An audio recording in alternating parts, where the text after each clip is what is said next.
14절과 15절입니다. 다윗이 에돔에 수비를 두되 온 에돔에 수비대를 두니 에돔 사람이 다 다윗의 종이 되니라. 다윗이 어디로 가든지 여호와께서 이기게 하셨더라. 다윗이 온 이스라엘을 다스려 다윗이 모든 백성에게 정의와 공의를 행할세. 하나님의 말씀입니다. 하나님께 감사합니다. 사무엘하 7장까지의 문맥을 살펴보자면 1장에서 5장까지는 사울 왕이 죽은 이후에 다윗 왕이 전체 이스라엘의 왕이 되기까지의 내용을 다루고 있습니다. 그래서 다윗이 헤브론에서 기름 부음을 받았고 예루살렘을 다윗성으로 삼고 그곳에서 33년간을 통치를 했습니다. 이어진 6장에서 7장은 강성해진 다윗이 가장 먼저 관심을 두었던 일, 바로 언약궤와 관련한 내용이 기록되어 있습니다. 다윗이 언약궤를 다윗성으로 안치하고 하나님으로부터 언약을 받게 되는 다윗 언약에 대한 내용이 6장과 7장에 걸쳐 기록되어 있습니다. 그리고 오늘 보는 8장부터 10장까지는 다윗의 왕적 통치가 어떠했는가를 보여주고 있습니다. 먼저 오늘 본문 8장의 내용은 크게 두 부분으로 나눌 수가 있습니다.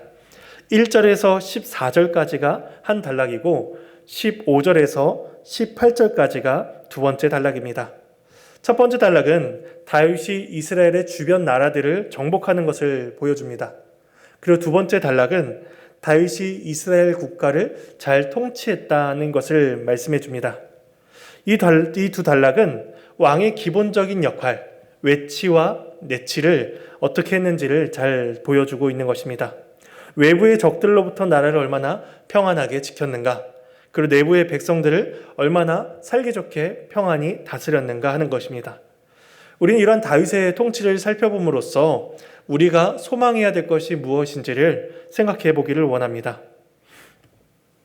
먼저 1절에서 14절은 다윗의 정복 사업을 보여줍니다. 우린 여기서 한 가지 의문점을 가질 수가 있습니다. 왜냐하면 7장 1절에서 여호와께서 주위의 모든 원수를 무찌르사 왕을 궁에 평안히 살게 하신 때에 라고 함으로써 다윗이 모든 전쟁이 끝나고 평안할 때에 성전 완공에 대한 소망을 가졌음을 이렇게 생각을 할 수 있기 때문입니다. 그러면 7장의 내용과 오늘 본문의 내용들이 이제 충돌하는 것처럼 느껴질 수가 있는 것이죠. 근데 이것은 7장과 8장의 내용들이 연대기적인 순서로 기록된 것이 아니기 때문입니다. 오히려 7장과 8장의 순서는 우리에게 두 가지 사실을 보여줍니다. 하나는 7장에서 말씀한 그 평안이 과연 어떻게 주어지게 되었는가를 보여주는 것이고, 또 하나는 하나님께서 7장에서 다윗에게 약속하신 그 다윗 언약의 복들이 어떠한 형태로서 미래적으로 나타나게 될 것인가, 이것을 보여준다는 것입니다. 그래서 이 두 가지가 중첩적으로 나타나고 있는 것이죠. 하나님께서 주신 평안이 어떻게 주어졌는지, 또 그 복이 어떻게 주어지게 될 것인지. 먼저 우리는 1절을 살펴보기에 앞서서 지도를 잠시 보면서 다윗이 정복한 나라들이 어디에 위치했는지를 먼저 보도록 하겠습니다. 1절의 블레셋은 이스라엘의 서쪽에 위치해 있습니다. 그리고 2절의 모압은 이스라엘의 동쪽에 위치해 있습니다. 3절의 소바와 5절의 다메섹은 이스라엘의 북쪽에 위치해 있습니다. 13절의 에돔은 이스라엘의 남동쪽에 위치해 있습니다. 그러므로 이 단락은 다윗이 이스라엘의 동서남북을 쳐서 외부의 위협을 없애고 나라를 어떻게 안정시켰는지를 보여주는 것이라 할 수 있는 것이죠. 1절 말씀을 함께 보도록 하겠습니다. 그 후에 다윗이 블레셋 사람들을 쳐서 항복을 받고 블레셋 사람들의 손에서 메덱 암마를 빼앗으니라. 메덱 암마가 정확히 어떤 지역을 가리키는지는 불명확합니다. 하지만 그 단어의 뜻을 추측해 봤을 때 어머니의 굴레라는 뜻을 가지고 있습니다. 그래서 가지고 계신 성경 하단에 각주가 달려있는 성경들이 있는데 그 각주에 보시면 각주 1번 모성의 굴레다라고 쓰여 있습니다. 이때 모성이라는 것은 어머니의 성을 뜻합니다. 그래서 이 메덱 암만을 대체적으로 이렇게 해석을 합니다. 그 블레셋의 중요한 성읍 혹은 통제권을 가지는 곳으로 이해를 하는 것이죠. 그래서 이 8장, 오늘 본문 8장과 병행 본문으로서 역대상 18장 1절에서는 이렇게 말씀합니다. 그 후에 다윗이 블레셋 사람들을 쳐서 항복을 받고 블레셋 사람들의 손에서 가드와 그 동네를 빼앗고, 그렇게 말씀함으로써 가드와 그 중심 블레셋 지역들의 동네를 빼앗았다고 이야기합니다. 블레셋은 가드, 가사, 아스글론 등 5개의 성읍들이 한 민족을 이루는 그러한 족속이었습니다. 다윗이 그들의 손에서 가장 중요한 것을 빼앗고 공격함으로써 블레셋에 대한 통제권을 가지고 왔다는 것입니다. 그래서 이스라엘의 원수로 여겨졌던 그 블레셋이 다윗에 의해 정복이 되고 있습니다. 2절 말씀입니다. 다윗이 또 모압을 쳐서 그들로 땅에 엎드리게 하고 줄로 재워 그 2줄 길이의 사람은 죽이고 1줄 길이의 사람은 살리니 모압 사람들이 다윗의 종들이 되어 조공을 드리니라. 창세기에 보면 소돔에서 탈출한 롯이 그의 2 딸들에 의해서 낳게 된 그 자녀가 바로 모압이고 또 암몬의 조상이 됩니다. 이때 모압 왕 발락은 거짓 선지자인 발람을 사주해서 그 출애굽한 이스라엘, 광야 생활을 하는 이스라엘을 저주하게 했고 그들이 결국 우상 숭배와 음행에 빠지게 됩니다. 그러니까 이 모압은 가나안 땅, 약속의 땅을 향해서 가는 이스라엘에게 덫과 같이 죄에 넘어지게 하는 존재들이었습니다. 그래서 하나님께서는 신명기 23장 3절에서 암몬 사람과 모압 사람은 여호와의 총회에 들어오지 못하리니 그들에게 속한 자는 10대뿐 아니라 영원히 여호와의 총회에 들어오지 못하리라 하고 하셨습니다.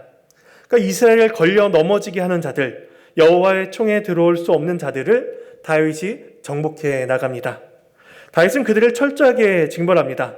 그들을 땅에 엎드리게 한 다음에 줄로 잽니다. 그래서 1줄, 2줄을 재어서 2줄에 해당하는 자들은 죽여버리고 나머지 1줄에 해당하는 사람들은 살립니다. 그러니까 3분의 2는 죽이고 나머지 3분의 1은 살려서 그들이 이제 다윗에게 조공을 바치게 되는 것이죠. 다윗은 이처럼 철저하게 악한 자들을 정벌했습니다. 그리고 3절에서 4절을 보면은 이제 동쪽을 정벌한 다윗이 북쪽 지방에도 정복을 합니다. 3절에 롯의 아들 소바왕 하다데셀이 자기 권세를 회복하려고 유브라데 강으로 갈 때에 다윗이 그를 쳐서 그에게서 마병 1700명과 보병 200명을 사로잡고 병거 100대의 말만 남기고 다윗이 그 외의 병거의 말은 다 발의 힘줄을 끊었더니, 여기서 다윗은 병거 100대의 말만 남기고 그 외의 말의 발줄은 다 끊어버립니다. 말은 군사력을 강화시키는 데 매우 중요했기 때문에 그 말들을 모두 이스라엘을 끌고 와서 다윗의 군사력을 확장시키는 데 삼아도 됐을 텐데 다윗은 그렇게 하지 않습니다. 다윗이 이렇게 한 까닭은 그가 하나님의 율법을 기억하고 있었기 때문입니다. 신명기 17장 16절 말씀입니다. 설교 노트에 보시면 그는 병마를 많이 두지 말 것이요 병마를 많이 얻으려고 그 백성을 애굽으로 돌아가게 하지 말 것이니 라고 합니다. 하나님의 나라는 군사력으로 세워지는 나라가 아니었습니다. 애국과 같은 나라를 의지하는 데에서 세워지는 나라도 아니었습니다. 다윗은 하나님 나라의 흥망성쇠는 오직 하나님의 손에 달려있음을 기억하고 있었습니다. 그러니까 우리는 이러한 다윗의 모습 속에서 세상 왕으로서의 탁월함이 아니라 하나님 나라의 왕으로서의 탁월함을 볼 수가 있는 것입니다. 5절에서는 그 소바 왕을 돕기 위해 온 아람 사람들마저도 다윗이 승리하여 다스렸음을 이야기합니다. 5절에 다메섹의 아람 사람들이 소바 왕 하다데셀을 도우러 온지라 다윗이 아람 사람 22,000명을 죽이고, 이렇게 북쪽 지역을 다 정복을 하고 있을 때에 소바보다 더 위쪽에 위치한 하맛이라는 곳에서 다윗에게 사신을 보내 화친을 청합니다. 9절에 하맛 왕 도이가 다윗이 하닷에셀에 온 군대를 쳐서 무찔렀다 함을 듣고 도이가 그의 아들 요람을 보내 다윗 왕에게 문안하고 축복하게 하니, 이는 하닷에셀이 도이와 더불어 전쟁이 있던 터에 다윗이 하닷에셀을 쳐서 무찌름이라. 요람이 은 그릇과 금 그릇과 녹 그릇을 가지고 온지라. 하맛의 왕은 남쪽에서 치고 올라오는 다윗의 세력으로부터 안전을 보장받기 위해서 이제 평화를 제안합니다. 다윗은 그의 요청을 받아들이죠. 근데 이처럼 전쟁 가운데 정복 사업 중에 화친을 맺는 모습은 여호수아서의 이야기와 조금 비슷해 보이기도 합니다. 여호수아 9장에서는 여리고와 아이성을 정복했다라는 이야기를 듣고 가나안 땅에 살고 있던 기브온 주민이 이제 자신들의 행색을 초라하게 하고 자신들이 매우 먼 지역에서 왔다는 것처럼 속이면서 이제 여호수아와 이스라엘 백성들에게 화친을 맺어달라라고 요청을 합니다. 그때 이스라엘은 하나님께 묻지를 않고 그들과 화친을 맺었다가 가나안 민족을 멸하라라는 하나님의 말씀에 불순종하는 결과를 낳게 됩니다. 그러면 여호수아서의 말씀을 생각해 볼 때에 다윗의 전쟁 속에 기록되어 있는 이 화친 조약도 우리가 그렇게 이해를 해야 될까요? 하맛은 그렇지 않을 것입니다. 왜냐하면 민수기 34장 8절에 보시면 호르산에서 그어 하맛 어귀에 이르러 스닷에 이르고라고 이야기합니다. 하나님께서 가나안 땅의 경계를 말씀하실 때에 북쪽의 경계를 하맛 어귀라고 이야기하시면서 그 경계를 정해 주십니다. 그런 점에서 다윗은 하나님께서 명하신 그 약속의 땅 범위를 넘어서지 않았음을 보게 됩니다. 여호수아서에서 등장하던 기본 족속은 가나안 땅에 사는 자들이었다면 이 하맛은 하나님께서 명하신 경계 밖에 있었던 자들이기 때문에 여호수아 때와는 상황이 다르다는 것을 우리는 기억을 해야 될 것입니다. 이렇게 북쪽을 정복한 다윗은 남쪽의 에돔도 공격을 합니다. 13절입니다. 다윗이 소금 골짜기에서 에돔 사람 18,000명을 쳐 죽이고 돌아와서 명성을 떨치니라. 에돔은 에서의 후손입니다. 이 에서는 하나님 나라의 장자권을 망령되게 여긴 자였고 약속의 자녀인 야곱과 계속해서 충돌을 일으킨 자였습니다. 그러니까 그들 역시 이스라엘, 하나님의 나라와 대립하는 자들이었고 다윗은 그런 자들을 정복함으로써 이스라엘의 지경을 확장하며 이스라엘의 외부로부터 원수들로부터의 공격을 받지 않도록 그렇게 안전을 도모합니다. 지금까지의 내용을 지도로 보면 이와 같습니다. 아까 보았던 지도인데 먼저 보라색으로 표시된 지역은 사울 때의 그런 지역입니다. 이 사울 때의 통치 영역이 다윗 때의 초록색 범위까지 확장되게 됩니다. 이로써 다윗은 나라를 확장하고 외부의 세력들로부터 이스라엘을 보호하는 이스라엘의 왕으로 서게 되는 것입니다. 그 이어지는 두 번째 단락인 15절에서 18절은 다윗의 내치, 다윗의 통치에 대해서 보여주고 있습니다. 15절입니다. 다윗이 온 이스라엘을 다스려 다윗이 모든 백성에게 정의와 공의를 행할세. 정의와 공의는 하나님의 핵심적인 속성이라고 말을 할 수가 있습니다. 공의는 재판하다, 판단하다라는 뜻을 가지고 있습니다. 온 세상의 재판장이 되신 하나님께서 옳고 그름에 따라서 선과 악을 판단하실 것입니다.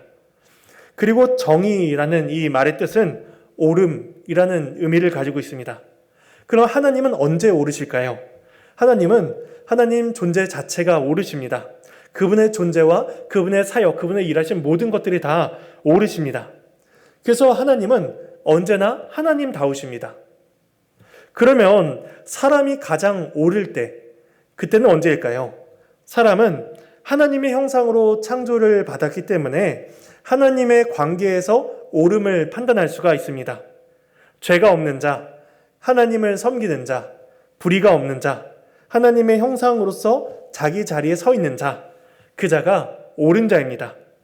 성경은 이런 사람을 가리켜 의인이라고 이야기를 합니다. 이러한 정의, 공의가 하나님의 성품이기 때문에 하나님을 기쁘시게 하는 사람이라면 그 또한 이러한 성품을 추구해야만 됩니다. 시편 99편 4절에 이런 말씀을 하고 있습니다. 능력 있는 왕은 정의를 사랑하느니라. 주께서 공의를 견고하게 세우시고 주께서 야곱에게 정의와 공의를 행하시나이다. 능력 있는 왕은 나라를 발전시키는 사람, 위험에서 건져낸 사람을 가리키지 않습니다. 능력 있는 왕은 정의를 사랑하는 왕입니다. 피조물로서 왕으로서 있어야 할 자리에 있는 사람, 가장 합당한 자리에 있는 사람이 정의를 사랑하는 왕인 것입니다. 그래서 하나님의 공의로우심 같이 그 나라를 그렇게 다스리는 자가 바로 능력 있는 왕인 것입니다. 다윗이 바로 그런 왕이었습니다. 16절에서 18절은 다윗이 정의와 공의로서 나라의 행정제도를 세우는 예를 보여줍니다. 16절에는 군사령관과 사관이 나옵니다. 이때 군사령관은 하나님을 거역한 자들에게 군사적으로 하나님의 정의를 실현하는 책무를 감당했습니다. 그리고 사관은 문자적인 뜻으로는 기억하게 만든 자라는 뜻을 가지고 있습니다. 그래서 사관은 다윗의 통치하에 있었던 공의와 정의를 기록함으로써 미래 세대들이 하나님께서 다윗을 통해서 하신 일을 기억하게 하는 그런 책무를 감당했습니다. 17절에는 제사장과 서기관이 나옵니다. 이때 서기관은 16절에 나오는 사관을 도와서 기록하는 일을 했던 사람일 것입니다. 그리고 17절에 또 제사장은 이스라엘이 하나님의 나라로서 그에 합당한 예배가 올려지도록 하는 일을 맡아서 했습니다. 마지막 18절에 브나야는 용맹스러운 사람이었습니다. 왜냐하면 사무엘하 23장 20절에서 그를 가리켜서 그는 용맹스러운 일을 행한 자라. 일찍이 모압 아리엘의 아들 둘을 죽였고 또 눈이 올 때 구덩이에 내려가서 사자 한 마리를 쳐 죽였다라고 이야기합니다. 이 사람은 용맹한 사람으로서 그렛 사람과 블렛 사람을 훈련시키는 사람이었을 것입니다. 마지막으로 다윗의 아들들은 대신이 되었다라고 이야기합니다. 아들들은 그들에게 주어진 지위를 통해서 왕국 내에서 여러 가지 일을 감당하면서 다윗의 공의와 정의를 잘 실현되도록 하는 자들이었을 것입니다. 그래서 16절에서 18절 말씀은 15절에서 말씀한 다윗의 통치, 특별히 내치와 관련된 행적들을 보여줍니다. 우리는 지금까지 살펴본 다윗의 통치를 통해서 우리가 소망해야 될 것이 무엇인지를 살펴보겠습니다. 근데 우리가 다윗의 통치를 살펴보면서 한 가지 생각해야 될 것은, 오해하지 말아야 될 것은, 다윗의 정복 전쟁을 우리가 보면서 기독교가 믿지 않는 나라들을 무력으로 점령해야 한다거나 살인과 같은 비윤리적인 일이 복음 전파라는 미명하에 나타나서는 안 된다는 것입니다. 근데 간혹 역사 속에서 기독교가 이런 일을 감당해야 된다라고 생각한 이들이 있었습니다. 그래서 복음 전파다, 선교다라는 주장하에 세상을 전복시키려고 하거나 칼로서 복음을 전하려고 한 시도들이 있었습니다. 그러나 우리가 계속해서 사무엘 상하를 통해서 보고 있듯이 다윗은 예수 그리스도의 오심을 예표하는 자였으며 다윗의 통치는 예수 그리스도를 통한 하나님 나라의 통치를 경험케 하는 자로서 역할을 하는 자였습니다.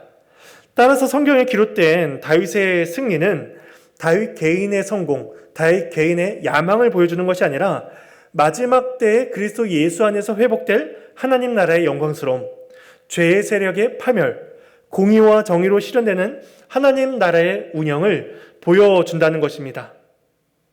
그래서 우리가 다윗의 정복을 오해하지 말아야 될 것입니다.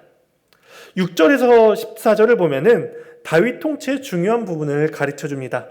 6절과 14절의 마지막 부분입니다. 다윗이 어디로 가든지 여호와께서 이기게 하시니라. 14절에 다윗이 어디로 가든지 여호와께서 이기게 하셨더라. 다윗이 어디로 가든지라는 것은 그가 자기 욕심대로 갔다는 것을 뜻하지 않습니다. 하나님께서 명하신 곳으로 가서 싸우니 하나님께서 그와 함께 계셔서 전쟁에서 이기게 하셨다라는 것이죠. 그래서 다윗의 승리는 다윗 개인의 승리가 아니라 하나님의 승리다라고 말을 할 수가 있습니다. 다윗도 이 사실을 잘 알고 있었습니다. 그래서 이러한 사실이 다윗의 행동 가운데 잘 나타나고 있습니다. 우리 앞서 봤던 2절에 보면은 모압 사람들이 다윗의 종들이 되어 조공을 드립니다. 또 6절에 보시면 아람 사람이 다윗의 종이 되어 조공을 바칩니다.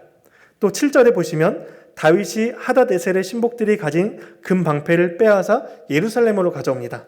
그리고 8절에 또 다윗 왕이 하닷에셀의 골 베다와 베로데에서 매우 많은 옷을 빼앗습니다. 그리고 마지막 10절에 요람이 은그릇과 금그릇과 녹그릇을 다윗에게 가지고 옵니다. 그러니까 이 앞서 살펴본 내용들을 보면은 정복을 당한 모든 민족들이 다윗에게 조공을 바치고 있습니다. 그리고 그 조공은 모두 이스라엘의 왕에게 바쳐지게 됩니다.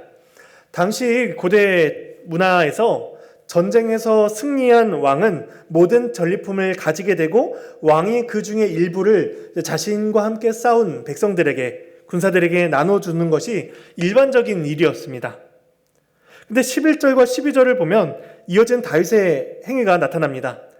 다윗 왕이 그것도 여호와께 드리되 그가 정복한 모든 나라에서 얻은 은금 곧 아람과 모압과 암몬 자손과 블레셋 사람과 아말렉에서 얻은 것들과 소바왕 롯의 아들 하닷 에셀에게서 노력한 것과 같이 드리니라.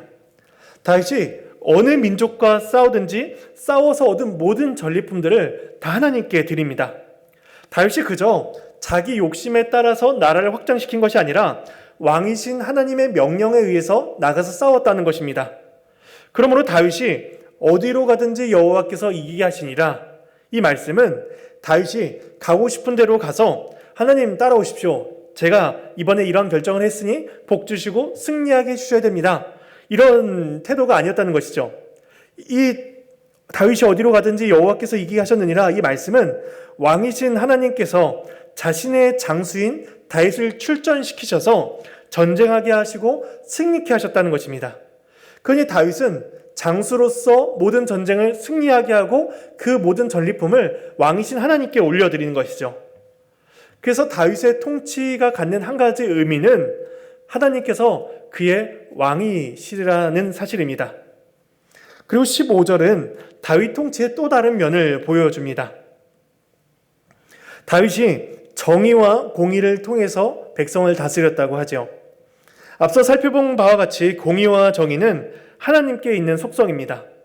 하나님께서 공의와 정의를 행하시니 다윗 또한 공의와 정의를 행합니다.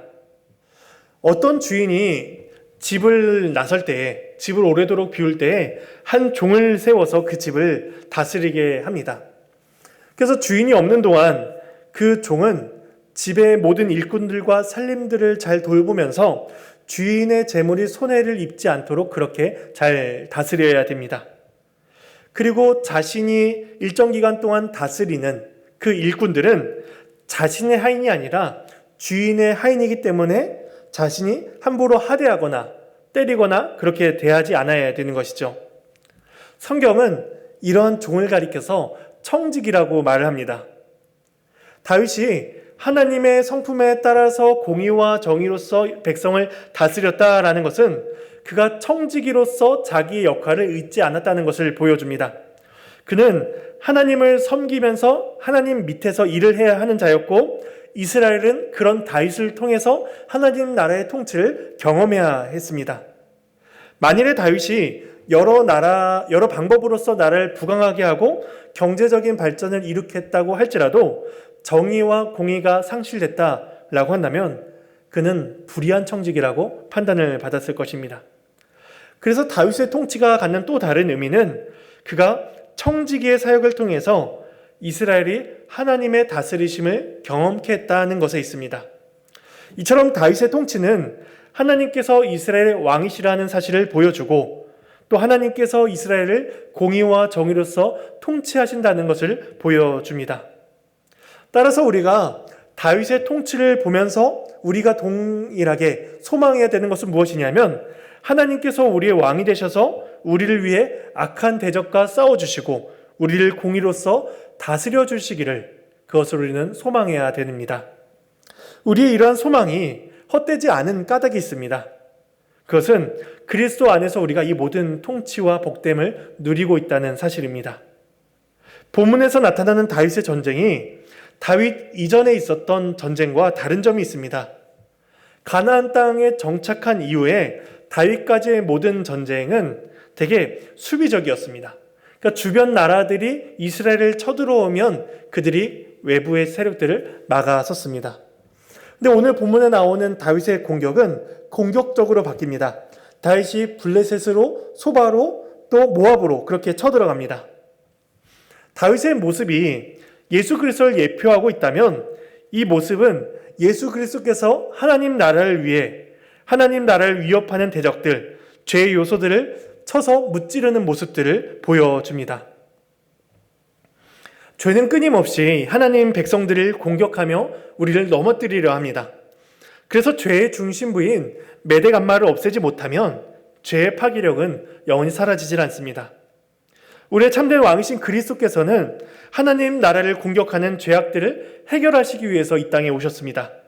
다윗이 이스라엘의 원수를 향하여 어디로든지 동서남북을 향하여 나아갔듯이 그리스도는 우리를 대신하여 그렇게 죄와 싸워주셨습니다.